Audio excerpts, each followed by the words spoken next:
Biden's age, his memory, his mental competence.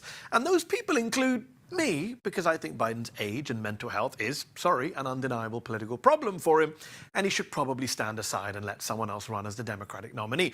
Having said that, any conversation about the mental health of the president has to include the president's Republican opponent, the uniquely incoherent and many would say deranged Donald Trump. You think Biden is losing it? Biden is forgetting things? Have you seen the ridiculous things Trump has been saying? He didn't just wrongly say at a rally the other day that his son Don Jr. is married, even though Don Jr. isn't married. But more importantly, more consequentially, Trump shared this deluded claim on Truth Social the other week, claiming that he knows nothing about the controversial Project 2025 and that he has nothing to do with the people behind it. Now, for those of you who don't know, Project 2025 is a dangerous far-right policy agenda that calls for a major expansion of presidential powers and a total overhaul of our checks and balances. The 920-page policy book at the heart of it details plans for the president to enact mass deportation, eliminate the Department of Education, further restrict abortion rights, replace federal workers with MAGA loyalists en masse, and a whole host of other pretty fascistic goals that completely coincidentally line up pretty closely with the policy agenda that Trump himself has been touting. Project 2025 was created by the Heritage Foundation, a conservative think tank that actually partnered with Trump while he was in the White House. But now Trump suddenly can't seem to remember that close alliance. New phone, who dis? Luckily, though, no matter how jumbled his memory might get, the internet never forgets. Just take a look here at Trump in 2017 promoting his tax plan at, wait for it, the Heritage Foundation.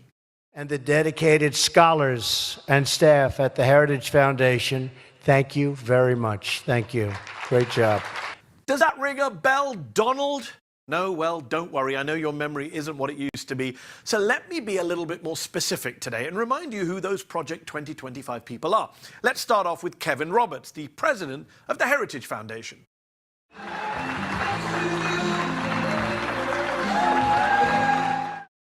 Yes, the one you gushed over 2 years ago during your keynote address at the Heritage Foundation, his organization.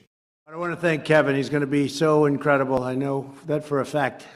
Ah, how kind. You'll be proud to know that Incredible Kevin actually wrote the foreword for Project 2025.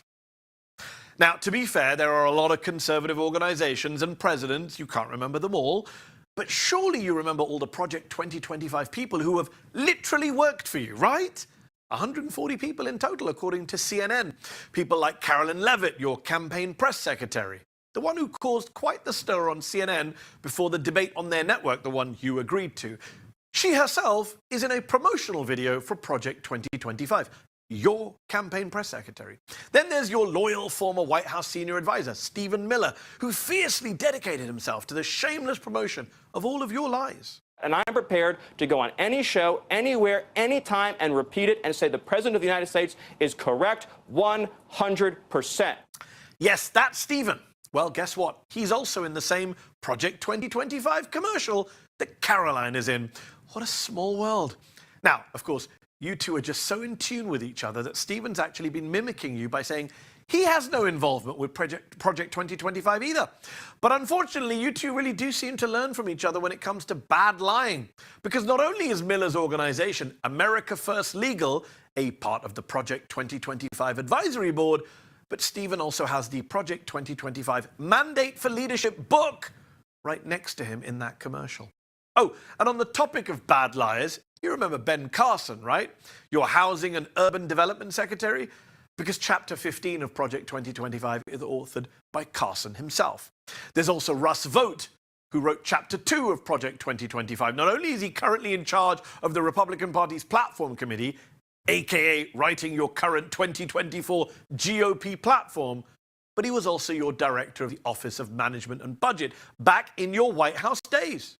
I would like to now invite Acting Director of OMB, Russ Vought, to say a few words about the exciting news, and I want to thank Russ for doing an incredible job. And Russ could be your next White House Chief of Staff too, apparently, but you don't know him? Now, who else, Donald? Who else? Well, you have Peter Navarro, your old deputy assistant in the White House, who went to prison for refusing to testify in front of the January 6th committee. but still managed to write Chapter 26 of Project 2025. Paul Dans, who was Chief of Staff at your Office of Personnel Management, he's the director for Project 2025, the whole damn thing.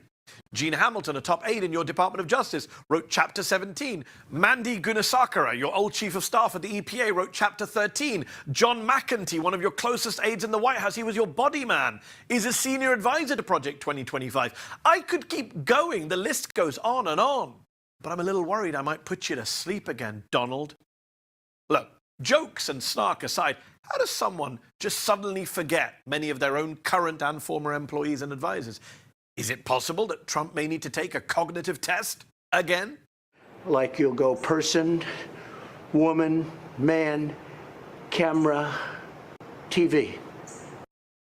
Look, as much as Trump talking about his cognitive tests amuses me, all this Project 2025 denial is actually not an example of Trump's dangerous delusions and derangement, but rather his dangerous and desperate dishonesty.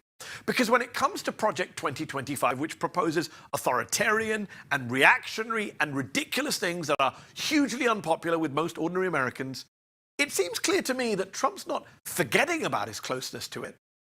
He's just plain lying.